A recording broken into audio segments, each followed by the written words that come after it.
A recent study conducted by Boston Children's Hospital is looking at firearm fatalities in children under 15 in states with varying levels of child access prevention laws. Research and emergency physician Dr. Eric Fliegler, he's joining us now to talk about this study and the measures that can significantly reduce the risk of harm to minors. Doctor, it's great having you.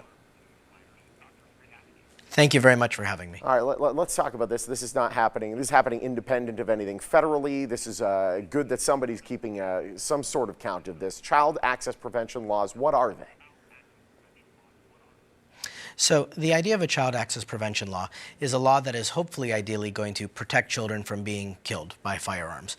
When we look across the country, there are 25 states that have actually no laws whatsoever related to this. Wow.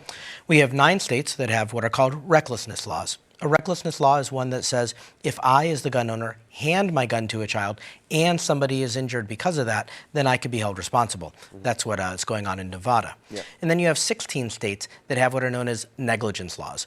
A negligence law is one that says if I store a gun in my house and a child is getting access to it and hurts somebody, or just gets access to it and, say, brings it to school, or even in the most stringent cases, could get access to it, then I, as a gun owner, could be held responsible. Wow. And these laws obviously are a patchwork from state to state, and each law kind of may vary depending on each state. What did your research show about the effectiveness of these laws? So that's exactly what we wanted to get at. So when we look at the states that have recklessness laws, unfortunately, it does not appear that they have an effect in terms of reducing mortality among young children, as you said, ages 0 to 14. Yeah. But when we look at the states with the negligence laws, there's about a 13% reduction in child fatalities. Wow. And so we looked at a 25-year period during which time there were 13,697 children who were killed. Wow. And we estimate that if all states had some form of negligence law, there would have been a 13% fewer fatalities, which is over 1,000 children who wouldn't have died. Yeah, which is remarkable. And we were looking at the map there. These are not all blue states that have this. There's California and Massachusetts, but Texas being one of them as well. Oh, yeah. Absolutely. It's very interesting when you look at firearm laws across the country.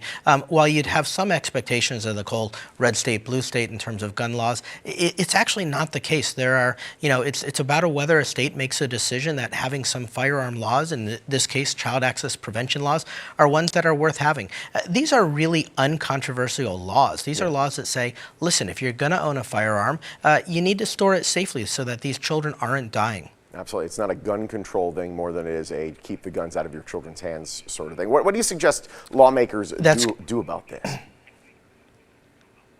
Well, when you pass laws, we don't know if they work or not, and that's the whole intent of our type of research. Yeah. I think the safest thing that we can do for children is to make sure that these laws are on the books. If all states across the United States were to pass the most stringent form, the ones that say if a child could access that gun, I'm going to be held responsible, we would have had about 29% fewer deaths, which is almost 4,000 children who didn't need to die.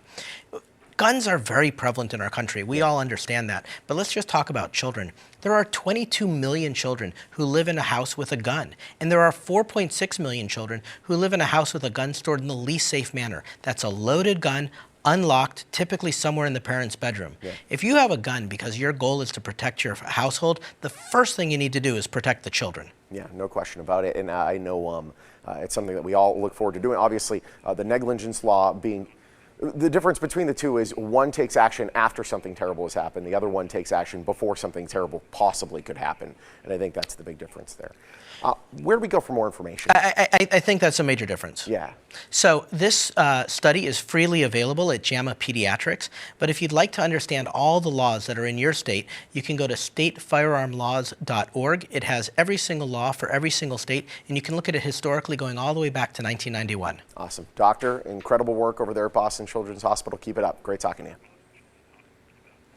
Thank you for having me. All right, if you want more information on the child access prevention laws, and I'd rather get more information, there's Nevada right there at statefirearmlaws.org. And Boston Children's Hospital is a proud sponsor of the Morning Blend.